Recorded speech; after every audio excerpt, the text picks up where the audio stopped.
Empire.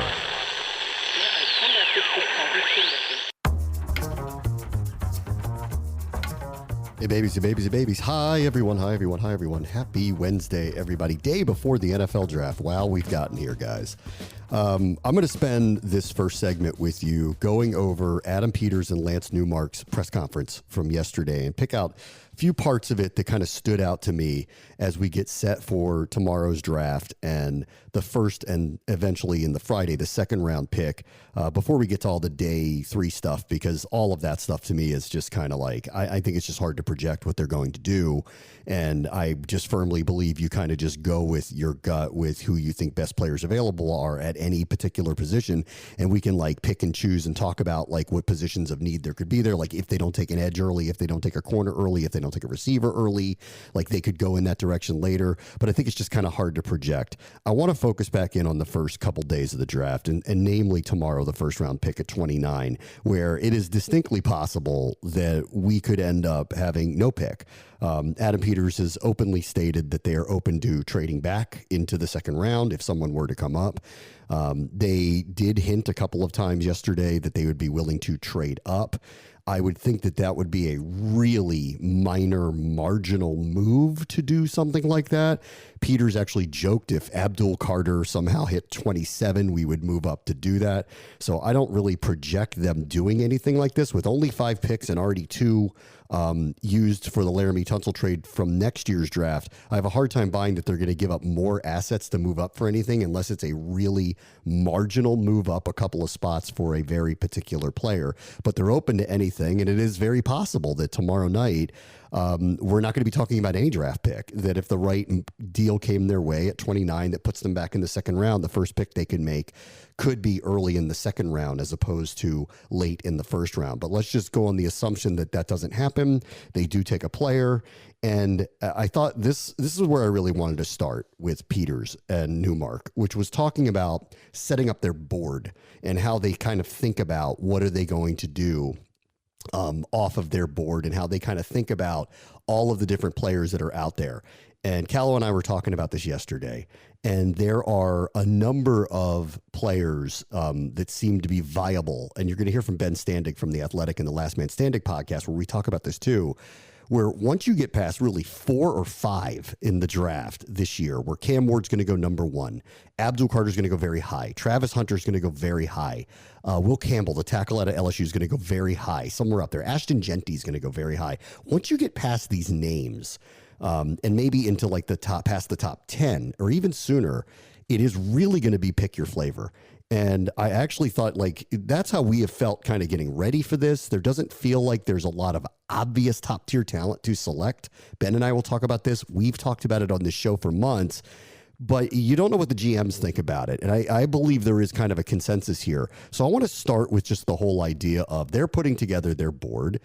They're probably going to land on a couple of names that, you know, did not go. I think you're going to hear this from a lot of GMs this year. They're going to say, they're all going to end up saying, we had this guy projected higher when he hit our board. It's typically something you just hear the decision makers say. But in this case, I think they're going to all really actually believe it because of how fluid this whole thing is, because of how many players are kind of perceived as in the same kind of boat, that there's not an athletic difference or not difference-making prospect projections for the vast majority of the players that are even coming out from like pick 6, pick 7, pick 8, or pick wherever you want on into the second round. And so everyone's going to have their own, you know, grades. Everyone's going to end up saying, we got this guy at 20, or in the case of the Commanders, had him projected much higher, and therefore we couldn't turn him down. And I think that's why this is so wide open this year. But let me just start with that. Like, you don't need to believe me when I say that. He was asked about his board and getting ready for this, and this is what his answer was. AP, kind of a two-parter, if I may. We talk about boards all the time, and, you know, top 5 pick, like you have 5 players listed, and one of those guys is going to be available. Do you have that same type of process at 29? Do you have like a 29-man list of guys you're comfortable with? And if you're going big board, are there, if you could estimate maybe how many players 1 to 29 would be guys that no matter who's calling, we're picking this guy no matter what? Yeah, I think that's another really good question. there's guys that we know that aren't going to be there, so it wouldn't be. I mean, if they were there, yeah, we'd take them, but we're fairly certain they're not going to be there. But there is a group of, I don't know.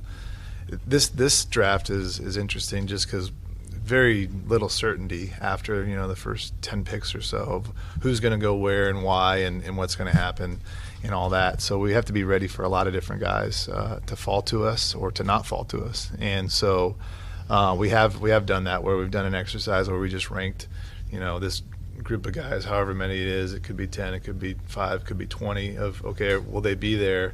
All right, and if these guys are there, should we stay and pick, or should we trade down? Should we trade up to go get one? So really challenged ourselves to do that before we fell on the clock. That way we'd be able to make a decision pretty quickly.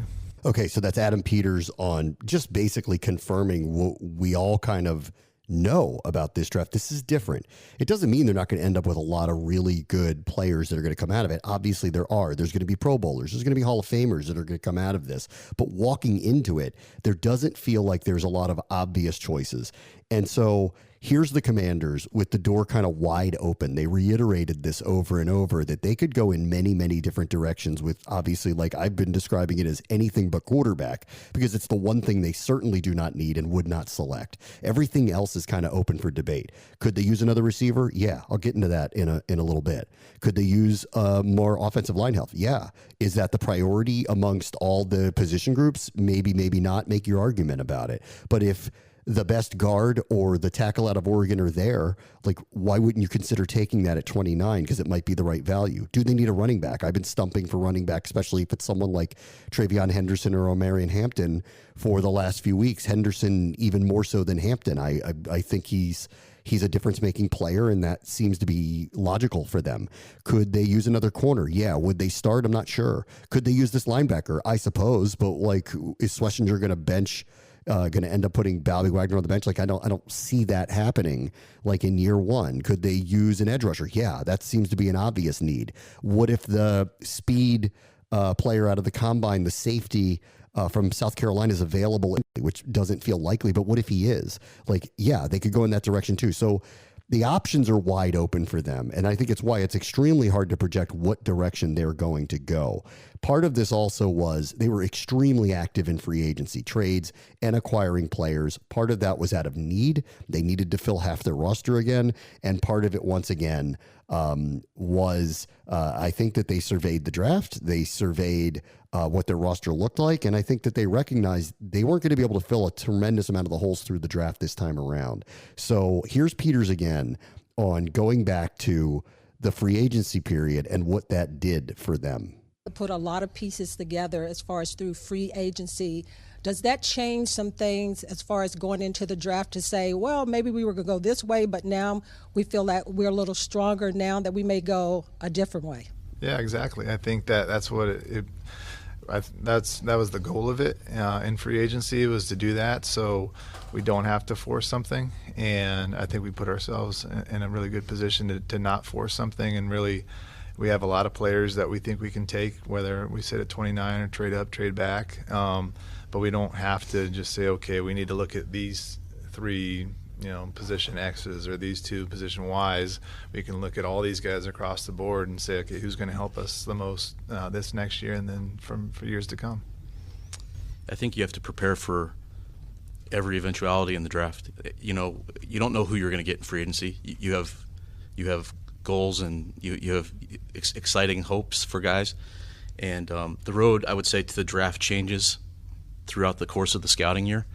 And we end up at this point where we feel really good about our options. And I think at every pick, we can look at who we feel the best players are, what position they play, how they affect us in 2025, how they affect us beyond that, and make the best decision for our organization. And we've already had a lot of really good conversations, and we'll continue to do that. And then pick by pick, what's there for us? What's the best decision? And it's great to have that freedom and that, kind of mindset where we can really do what we think is best and not be, really tied to need. So that's Adam Peters and Lance Newmark addressing the state of the roster post free agency, and obviously the trades, notably of Laramie Tunsil and Deebo Samuel to give them this kind of flexibility and these options. I want to go back to the other thing that I think has become readily apparent, and Adam Peters kind of addressed a lot of this, which is the makeup of the team. When they walked in and they were going to reboot the roster, they ended up signing a tremendous amount of veterans from other teams, and they flipped over the roster. And it was extremely notable, and I kind of lauded this, that most of the players that they signed were signed on shorter term deals with not a tremendous amount of guaranteed money attached to it. So if there were some players that they chose that didn't end up being really great fits for the team, they were able to get out of it. But I don't even know if it's stroke of luck or just just great, ability to kind of put pieces together, but it all kind of obviously clicked that they flipped a roster over, have a new front office, have a new coach, have a new everything, have a rookie quarterback, and end up a step away from the Super Bowl is very telling about the people that they brought in, the people that they found, the culture that they built, et cetera, et cetera. As they move forward here, you would expect that there would be a leaning on who is going to be the core of this group, or as they describe it, what makes you a commander moving forward. Off of what they did a year ago, they kind of flipped over the roster again. And because of all the short-term deals, they were forced into a very similar position that they were in a year ago, which was they got to fill out the roster first. And once again, the vast majority of the players that they signed or traded for, even in the case of Deebo Samuel, who is just on a 1-year deal, or Will Harris, who comes in to replace Jeremy Chin, who left via free agency, a 2-year deal. Things are on short-term deals, and they're going year to year. So Peters was asked about that, the build of this roster, what it means, and how it kind of fits into a long-term vision. And here was his answer on that. The fact that you all did have so much success bringing in guys on short contracts, bringing in veterans on short contracts, does that inform you at all in terms of perhaps we have the right group of people here that can utilize veterans on short deals to continue to build the team and allow us to not have to necessarily have 9 picks every year in a draft to build the team quicker? Yeah, I think, I think getting, it's all about, a lot of that's about opportunity. And if you can get guys on longer contracts, obviously you'd like to have as many picks as you can. But the way we're structured currently, we'll have to do that for a little bit and do these 1-year deals. But I feel really good about our staff, our scouting staff, and our coaching staff identifying the right guys to get on those 1-year deals. And a lot of those guys we brought back this year, which really proud of and really, really glad that we brought those guys back. So I really have a great trust in those staffs to be able to identify those guys. And, it's not something you want to live and keep doing over and over and over again, but until we get a really good foundation of draft picks throughout over the years, we're going to probably keep doing that. And as long as we bring in the right guys, it's okay. Which is a really interesting way of kind of proposing this. Think about this for a moment. This is 2 years in a row that they have kind of flipped over the roster or re-signed a number of the players that they brought back. But once again, short term, let's open up this window with this group for this year, one time only. There's going to be a lot of changes. Well, they only have 5 draft picks this year because of trades that they made, and they've already sent 2 next year to Houston in the deal for Laramie Tunsil. It doesn't mean that can't change by next year and more draft capital can be picked up before we get around to it. But that's where they stand now. Could they trade back in the first round and get more draft picks this year? Yeah. All these things are still open and possible. But when he says, well, you don't want to do that forever until you get the base of your own guys, your own draft picks, well, they are putting themselves in the position to kind of slow that down by another offseason or 2. Does that matter if they have the success? Probably not. I mean, if they can kind of thread the needle of keeping this roster kind of flexible like this, that's veteran laden, that it doesn't have a lot of money tied up into any few players in particular, allows them the flexibility to make moves in and around the market while they try to find their core players, even if it is with less draft capital than other teams may have, then they win either way. They have shown a flexibility in how they're trying to build this thing. And they have, I don't know if they pivoted to this or not. It'd be something I'd love to ask them about. Was this their intention when they first at the first draft class and they had a number of draft picks and they brought these people in, and obviously they had to flip the roster around because there were a lot of people that were not under contract and they wanted to bring in some new blood and some new life and to build this culture, et cetera, et cetera, et cetera.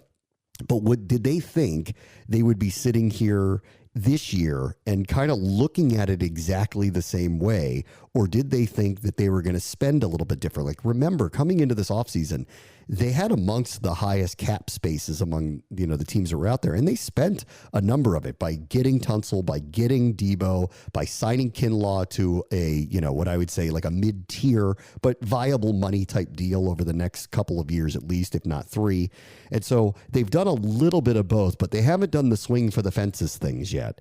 And they're still extremely flexible with what their roster looks like. And they still haven't committed long-term to very few people. Maybe that'll change with Terry McLaurin, but they haven't done much of it yet. So it'll be interesting to see where it goes from here on that. All right, let's get into the draft a little bit from here. Now that they have these picks, I thought a really relevant question to ask was, here's where I've landed on all of this.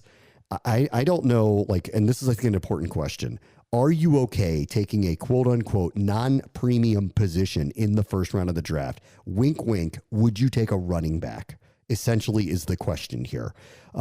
Because taking a wide receiver in the first round, nobody blinks an eye at it. An offensive tackle, an edge rusher, the quote-unquote high-paid impact players, premium position players, nobody blinks at it. But this was a tacit way of asking, would you take a running back at the end of the first round if the running back you wanted was available, even though they're not a quote-unquote premium position? And here was their answer on that. I believe last year you indicated that if a player you're taking in the first round, you'd like them to start and have an immediate impact. Along those lines, are there positions that you typically don't like to draft in the first round? I mean, do you usually like to stick to premium positions in the first round, or is it situational? I think you could really go anywhere in the first round. Last year we went quarterback. I don't think we'll do that this year, but I think what we've done is we've made ourselves given ourselves optionality to pick anywhere. So I don't think we have a philosophy of going premium positions or quote unquote premium positions in any round. It's really just trying to pick the best commander for us that's going to help us the most. Okay, so obviously he's not going to close the door on anything, and that's seemingly as vague as they have been and as little information as this group puts out there. And trust me, I'm not complaining about that. I think it's a good thing and a good quality of their front office that not much gets out about them. I'm not surprised that that's the answer that they gave. But you have to listen closely and listen to the words. Like when they say we'll take anybody, you take them at face value that they will do that. And so I think that does leave open the possibility of running back, which I'll get to which direction do I think they're going to go in just a little bit. Obviously, one of the premier positions that is an obvious need. They don't have really any youth at, and they are looking for playmakers on defense as edge rusher. It's something that has been focused on throughout the offseason. Dante Fowler, who led the team in sacks, is not back for them. They did make a number of veteran signings across their defensive line, so they have a great rotational group, but do they have an impact group with the entire across the board with Dorrance Armstrong, Deron Payne, Javon Kinlaw, likely someone like Dietrich Wise rotating with other ends at this point? Could they use another edge rusher? That is an obvious need that needs to be filled. And in terms of the edge class, obviously you guys have done in free agency, you've got a rotation pretty much everywhere. You could say we can play tomorrow, so I get that. But in terms of the edge class, is there anything in particular you might be... You took my answer. Yeah. Any in particular you might be looking for? Obviously you guys were a little bit deficient last year against the run. You also lost Dante Fowler, get more sacks. Is there anything you kind of looking at with that group in particular that you think you guys need more of this year? Yeah, it's a deep class, which is cool. There's something, I think, for everybody, whether you're a 4-3, 3-4 team or multiple. There's guys that are great against the pass. There are guys that are really good against the run. So whether you're taking that high in the draft or somewhere deeper, there's going to be some good players there. So that, along with a lot of other positions, we'll be open to taking. And I think what's cool is even though we have some really good players in each of those rooms, whether it's edge or O-line or corner, which I'm sure you guys are going to ask about that too, but we have really good players, but we really, DQ preaches competition. So those guys are going to come in and compete, and the best guys are going to play. And the more good player, you can't have too many good players in a room, I guess. Okay, so they remain open to anything. And then you just listen for name checks. O-line, corner, So he is saying out loud, these are the things that come to mind. These are the things that I'm listening closely for. Which direction are they going to go? I don't know. I think it is truly wide open to them. And I don't think they're playing coy here. At 29, and with a draft as wide open as this one is, where people are calling it Baskin Robbins, choose your favorite flavor, I think it's impossible to know what direction they're seriously thinking of going. And so... and plus, like, it's going to be down to availability as well. Maybe there are a number of players that they actually really like that do end up going earlier, and it's hard to know what it's going to be. They didn't say wide receiver when he name checked position groups of where we could have some like competition. They didn't say wide receiver, but it is another one that is possible. This one feels the most, to me, unlikely thing to be addressed in the first round, but you never know. If the right one who's got the high grade and is of an apple of their eye type of mentality just happens to be there at 29, I'm open to them taking just about anything. So they were asked about being open to a position group that doesn't feel like the likely choice at 29, but one that could be. And then as far as your board, the players that you guys value, you went out and brought in Deebo Samuel, obviously to pair up with Terry. But if there's a receiver, I'm not going to mention any names, but if there's a receiver that drops and he's at 29, is that something that you guys would clearly jump at, or considering that's already a position of strength right now? Yeah, I think really every team is a little bit different, right? And so it would really just what's the best player that's going to help us now and in the future, and because that room's going to change next year, just like every other room in our building is going to change each year. It's going to evolve. So, if the best player we think is the player that's going to help us more than any other position, then we won't hesitate to take that. Okay, so that was Adam Peters and Lance Newmark and they gave a 31-minute press conference, so that wasn't it, but those were the highlights for me, kind of walking in tomorrow and the first round of the draft where Washington is picking 29. All right, I've been trying to come to some conclusions here, and I'll give you I think like I'm going to have to limit it tomorrow to these are the top 3 or 4 likely choices in my mind of directions that they would actually go. I still feel like that the offensive side of the ball does feel like a likelihood here if someone like Travion Henderson is there, if the best interior offensive lineman or maybe a tackle falls to them in a spot where they feel like that could be a right tackle opposite and allow Coleman to move inside. I don't put anything outside of a defensive pick here. A corner and edge rusher still feel likely. Other position groups don't, to me, at this point. It's hard to figure them taking a linebacker as much as I believe smoke when Adam Schefter and John Keimer both saying Carson Schlesinger is someone that they're really into. Okay, but if they're trying to win now and they're trying to put a team out there that can win now, then you're going to go after players that are going to play immediately. If this particular player was available later in the draft and they draft him like they did with Jordan McGee, I would totally understand something like that. But with your first and potentially second round pick, I think you want to get guys that you are fairly confident are going to walk in and be impact players immediately, if not starters. That's where Henderson comes in. That's where potentially a right tackle comes in. That's where definitively a best of the class interior offensive lineman comes in. That is definitively an edge rusher if you find the one that you feel like could play and take time away from a lot of veterans early and could be a difference maker, or more likely on that side of the ball, a corner, where I'll go back to something that Adam Peters said, using his words. He said, DQ really preaches competition. As you look at the corner group, Marshawn Lattimore, hope for the best. He's going to be healthy this year, have a full offseason, get himself back in order, and hopefully his body holds up well, and he plays like the player that we knew in New Orleans a few years ago. That's an if. Mike Sanders-Still's a stud. He could play on the inside or the outside. Jonathan Jones, longtime starter in New England, could play on the inside or the outside. Noah Igbenogany is going to be a primary backup in the slot to either one of them and potentially a spot starter if there was an injury along the way. That position group does have some competition potential if they were to go in the direction of taking a corner. Kimes got the guy out of Kentucky. I've seen a couple of mocks that have the guy out of FSU. So that could be ultimately the direction that they go. I'll give you some final thoughts on what I think tomorrow when it is draft day. But up next, Ben Standig from The Athletic and I kind of share some of our thoughts post the press conference with Adam Peters and Lance Newmark. That's next. Bram Wesley Show, ESPN 630, the Sports Capital.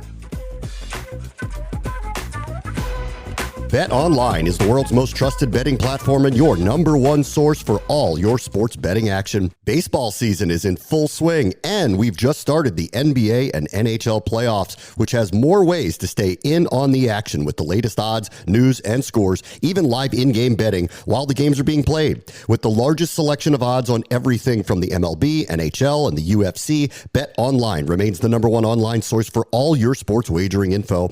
In between games, head over to the Bet Online Casino with all the top Vegas-style games, including poker and a live casino. Bet Online. The game starts here. The new KFC Dunk It Bucket with juicy original recipe tenders, new mashed potato poppers, crispy fries, plus 3 sauces that fit right on top of the lid, so you can dunk anywhere. You can dunk at the game, dunk while security points to the no outside food sign, and dunk as 20,000 people watch you and your Dunk It Bucket get removed from the stadium. Dunk almost anywhere with the new $7 KFC Dunk It Bucket, or get the double Dunk It Bucket for $25. Prices and participation vary while supplies last. Taxes, tips, and fees extra.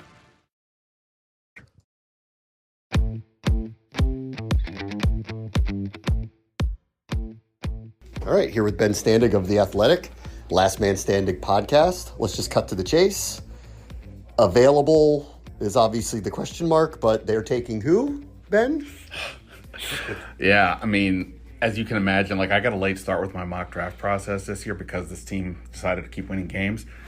And now that, the last couple months I've picked it up and I'm updating my mock depending on what else I have going on in my life, hourly, daily, and like it is changing dramatically. Not so much nothing's changing with the Commanders' situation. They kind of need edge rushers. If you tell me to take a cornerback, that's cool. Speed anywhere, that works. But what's happening in front of them is all over the place. And as Adam Peters just told us, after the first 10 picks, there's a lot of uncertainty. So I'll give you a name or two, but it's like, you got to tell me who's on the board. And this year it's even harder than normal picking at 29. Yeah, you've been going through this process every week on your podcast with a number of different guests. You did it on your own. You did a mock draft earlier this week. And I thought that was hearing a GM say it, I think more than anything confirms what I've felt all along. I think what you felt all along. I think Howie Roseman said something like, this is Baskin-Robbins, 31 flavors, pick the one you like. And that from 10 on, it's anyone's guess what's about to happen. I think it's really after 4. Like, it feels like Cam Ward, Travis Hunter, Abdul Carter, Will Campbell of the Patriots at 4. And that's it. And it's not even... Genty feels like a top 10 pick, but go on. Right. It's one thing if it was, say, like last year where you had these quarterbacks and you had these stud receivers and like Joe Alt at tackle. Like they had like legit blue chip guys. They're like, okay, maybe we don't have the exact order, but we know who is going. The problem this year is there's no consensus on the positional rankings almost anywhere. And that makes this whole thing crazy. The reality is this is not being viewed as a high-end good draft. This is being viewed as a draft where the sweet spot is like rounds 3 through 5, kind of, because the gap between there and what is going to be in the first day or after the first, say, 15 or so. The commitment is less monetarily. I mean, that's what it is. What they're basically saying is the first round money might not go to these players if it was any other year. Right. I mean, somebody with another team basically said to me last week, like, after the first handful of guys, you're basically drafting second rounders in the first.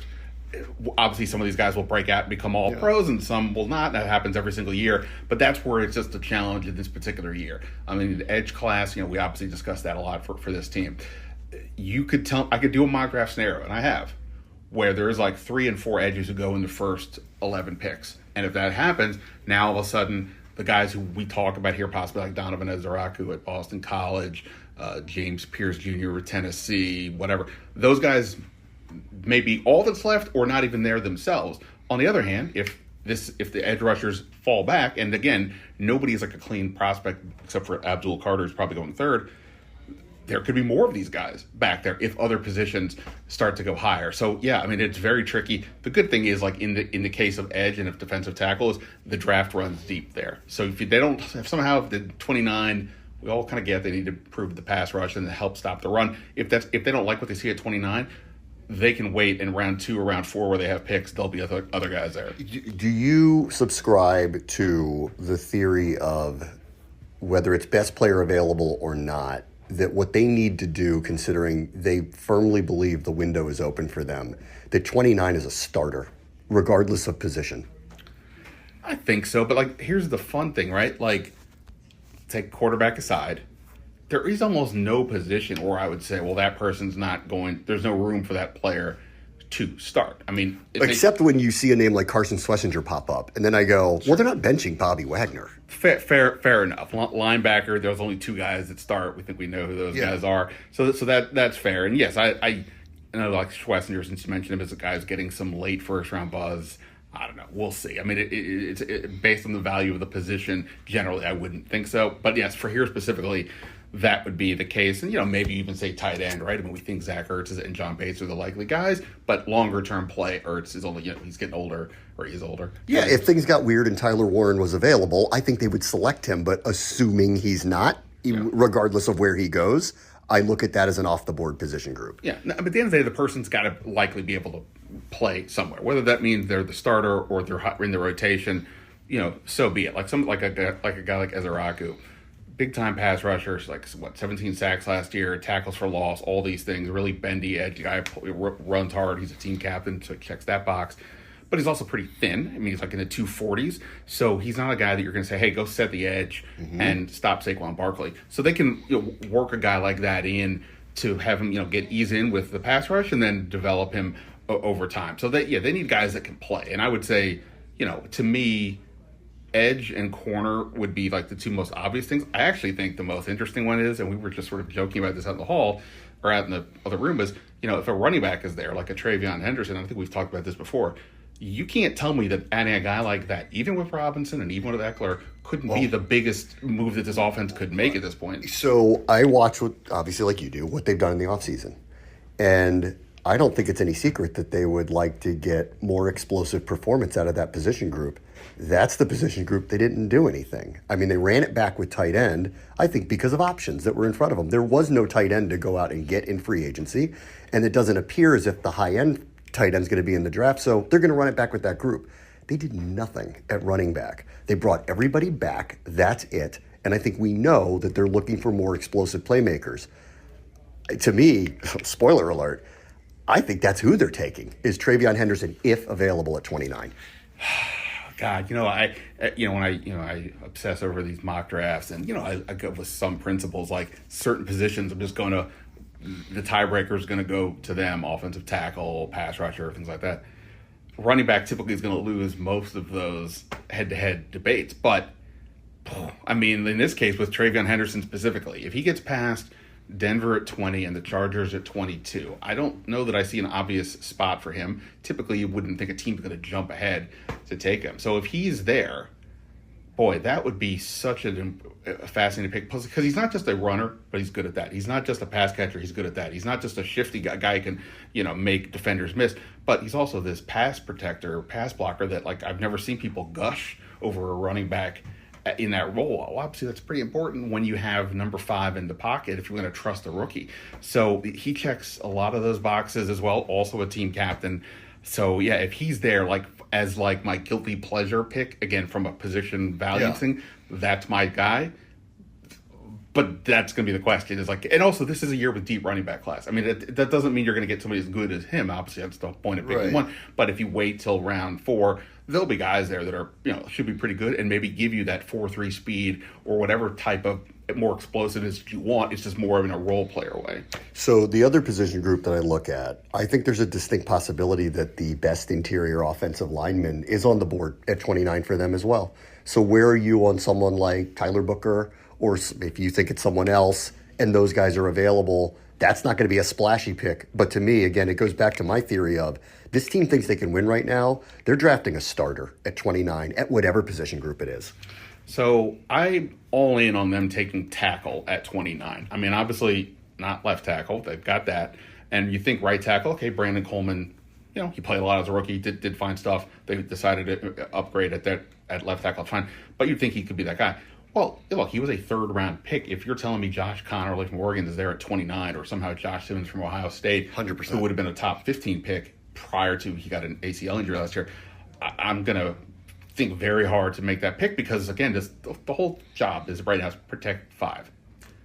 I would not feel the same way about guard, though. I mean, you obviously with Sam Cosmi is injured, and they know how long it'll take. But let's just say he misses a month, he'll be back, and then you have Alec Reddy on the other side. I don't know that, to me, that is worth. I don't know somebody who could start is not going to. Once Cosmi's back, so I wouldn't do that. I would take one maybe later. I know they've looked at they did private workout with Wyatt Millum from West Virginia, who's a tackle that a lot of people think could play guard, and if they take guard, no problem. I wouldn't at 29. To me, to your point of a starter, I don't know that I'm doing that unless you're telling me you just don't think Alec Reddy was all that, which I think he was fine. I would describe it as they pay him like a backup. I think he's a very good backup. Sure. And if you tell me next year they go into the season with him and eventually Andrew Wiley as their primary backups, then their offensive line is in a world of a different place than it was a year ago. Yeah, I mean, that is 100% fair. I guess just in general, the guard spot is one of those positions that the value is just typically not there. But yes, I mean, to your point, Booker from Alabama, the North Dakota State kid, Gray, Zabel. Yeah. I know they're all swimming around in our heads too. Yeah. Look, I mean, those guys are getting first round, legit first round hype. They both could be off the board by 20, depending on how the day. So it's not I'm not saying they're not good players, but yes, in general, I would rather than probably go defensive end or something else than that. But sure, the point is, if offensive line is there, go for it. I'm not remotely going to say I'm always promoting offensive line, and because of the situation here now, sure. Okay. Adam Peters did say twice, we're open to everything, including trading up. You don't believe that, correct? For anybody? No. I did an exercise on The Athletic where I did a mock draft 6 different ways for Washington to try to show, hey, if they go defensive end here in the first round, then now here's what the board looks like if you trade or whatever. I did one that I called YOLO, which I was do whatever I want. Yeah. And in that one, I did a trade up, but no, that would be. But I also did a trade back from 22 and whatever else, and that led to getting other picks. No, that would seem highly unlikely. I mean, look, I guess there's always a case where we're talking, say, an edge rusher, maybe it's a Michael Williams or Mikael Williams from Georgia. Again, we'll see where these edge rushers go. If a guy like that were to slip, or if Travion Henderson gets to 27 and they're like, screw it, that's who we want. We're not going to lose out on this. But in general, no, I don't see them trading up. Okay. With 5 picks now. Now, maybe my memory's short because it wasn't that long ago, approximately 10 minutes, but I swear I asked you first, who are they going to pick? And I swear you didn't really answer that question. So I'm going to end this with, again, we don't know what's going to happen. This is the most topsy-turvy thing outside of the top 3 or 4 picks. We have no idea what's going to happen. But on the assumptions of what you think will be available at 29, who's the guy? The guy who I've been on literally maybe from day 1 or 2 of looking at this stuff is Nick Scorton from Texas A&M. Uh-huh. Now, he doesn't get as much first-round love as some of these other players because he doesn't have that athletic upside that everybody kind of looks for. But he's a relentless pursuer of quarterbacks and whoever has the ball. He led the Big Ten in sacks as a sophomore, as a 19-year-old in 2023, while he was a 19-year-old team captain. That checks the box here as well. He went to Texas A&M last year. They had him play at about 20 pounds heavier than he was before. The numbers were down a little bit, but still was productive. And he's now back in that 260 range, which I think he's going to play at. I just feel to me, as much as any player I've looked at, and I haven't studied all 500 players or whatever, but he checks off as the idea of what is a commander. I just feel he really checks off one of those boxes. Now, if Ezeraku is there, there's more, again, athletic upside. That would make sense. He's also a team captain, so we'll see how that goes. And so you think it is the position of need, edge? Yeah. The only question is simply it does run deeper. Say, using our guy Dane Brugler's top 100 list, he had 17 edge guys in the top 100. He has 11 corners, and then when you break it out to the 4th round, the gap widens even a bit more. Offensive tackle, if they did want to do that, you better do it at 29 if you like that, because on the board, the from 29 to 79 is nothing. So that would be the only question. Are there some positions you think we got to jump now if we want to, and we'll get defensive end at 61 or fourth round even? That's conceivable. But in terms of what this team needs, they have nobody who's young. They have nobody who's got upside. It's definitely a position of need. All right, Ben. Thanks so much. Bram, always a pleasure, man. So I'm glad I finally answered your question there. Sorry for evading it for a bit.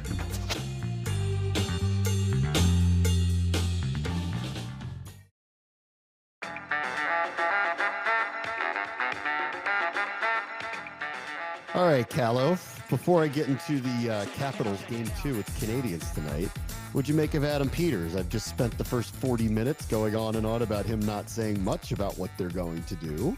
Yeah, I would say a whole lot of nothing. Also a whole lot of everything we've been talking about the last 2 months. Open to trading down after the top 10 picks. It's a crapshoot, essentially. You could tell that guy, holds the cards close to his vest, as we've known over the last year. But yeah, a whole lot of nothing is pretty much what I made of 30 minutes of his presser. There were a couple little glimmers. One of edge rush is very deep. Yep. Screamed almost like we don't have to take one in the first round. We could take one later or maybe even in the second round. They're open to anything. And then he described DQ preaches competition, which opened the door back up to corner to me, actually. Yeah. It was one of those where I kept looking at that position group going, I don't know, man. They went and signed Jonathan Jones. They already have Lattimore. Sanders here. Igbenogany's back. Do they really need to use a first-round pick on a corner? But when he goes, competition's a good thing for us. Well, that's the spot that stands out to me. So maybe corner's back a little higher on the board than I thought it was. There was that, and then there was the little blurb about I guess, 7 of their 9 picks last year were team captains. So that led into the, is that what a commander is? And he kind of said yes, but then said, don't worry, it's not going to be disparaging if you're not a captain. But I kind of did read that as they do put some weight in that. I'm not sure how much, but they put a little bit of weight in that too. Yes, they do. All right, let's get into the Caps and the Canadians game 2 tonight. Let's start with the news, which was Martin Fehervari's done for the season. He's not going to play for the rest of the playoffs. So how big of a deal for the defense the rest of the way is this that he's not going to play? I would call it a big deal. I said to you before the series started, when healthy, they're 1 through 6. I'd put them up against just about everyone in the league because they're all good to great at times. Fehervary is one of the unsung heroes of this team. Fehervary and Matt Roy, I'd put as the unsung heroes as the defensemen on this team. And what happens is it's a trickle effect.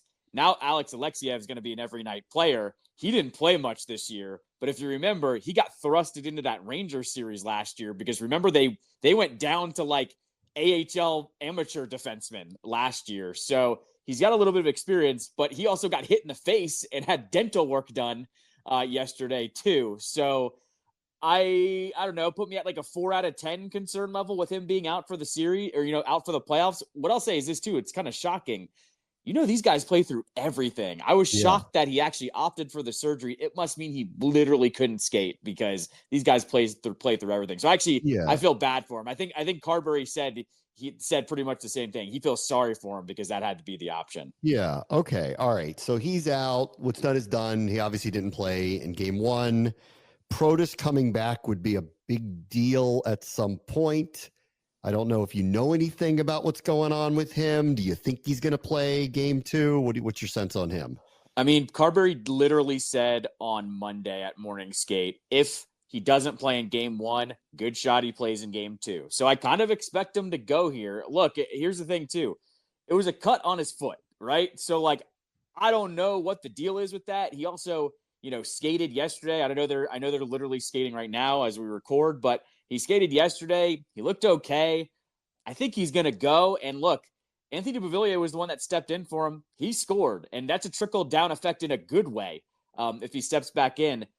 Protas is a big dude. He scored 30 goals. I think he might be one of the most underrated players on their roster. So if he steps in, all of a sudden that physical advantage they had in game 1, it gets stepped up in game 2. And I really like their chances if he does play. So I hope he does. I don't have any inside info, but I think he will. He was close, obviously. So we'll see. All right. So they had not a great 10-minute stretch at the end of game one. Blew a 2-goal lead. One started with a power play goal. One was a scramble drill. Still, a game they were dominating almost fell through the cracks on them. Tonight, to me, feels like it's going to be show me again, honestly. Like, I want to see a definitive win. It doesn't have to be, like, to your point the other day, like, I was like, a 2-1 win gets me worried. A 2-1 win the way they were playing the other night doesn't get me worried. But I kind of want to see something that feels definitive again tonight. 3-1, 4-1, something like that, where it's just a little more, okay, we're in control in what appears to be a mismatch, frankly, between the opponents here. Like, I actually think with them kind of taking their hands off the wheel, off breaking the record and everything, and some of the injuries that popped up, I think they're very fortunate who they're playing. Had they gotten the wrong opponent here, I think this would be, I think, a scarier situation that they are in right now. That said, I want to see it. So I'm hoping for a definitive, like, I don't need them to sweep them, but I want to see a definitive home win tonight. We're not blowing some 2-goal lead late against this team. Yeah, I mean, I'll say this. I want the secondary scoring to actually bury one. Like, I need Connor McMichael to bury one. Like, he almost had 3 goals the other night. He needs to finish. If Protas is in the lineup, I'd like to see him finish too. Like, you can't rely on 39-year-old Alex Ovechkin every single night here, so they need the secondary scoring to step up. I'd like to see Tom Wilson also get a little bit more involved in some chances. He was great physically, but I'd like to see him step in. It was just one game, but secondary scoring is what I'm looking at here, because look at what Thompson gave up. A power play goal to their best player, and then their second best player scored on a wide open net when he misplayed it. Literally, had they scored one more goal, the Caps, they would have been fine in that game. So give me a little bit more secondary scoring, and I can kind of swallow the power play goal and the misplay by Thompson too. All right. I'm going to go 5-2 Caps tonight, including an empty net goal. That's what I got tonight. 5-2. I'll go the same but different. 4-2 in regulation. Caps get this one done. They lock in the third period, and they're fine. All right. Sounds good. Talk to you tomorrow. Very much the show, ESPN 630, the Sports Capital.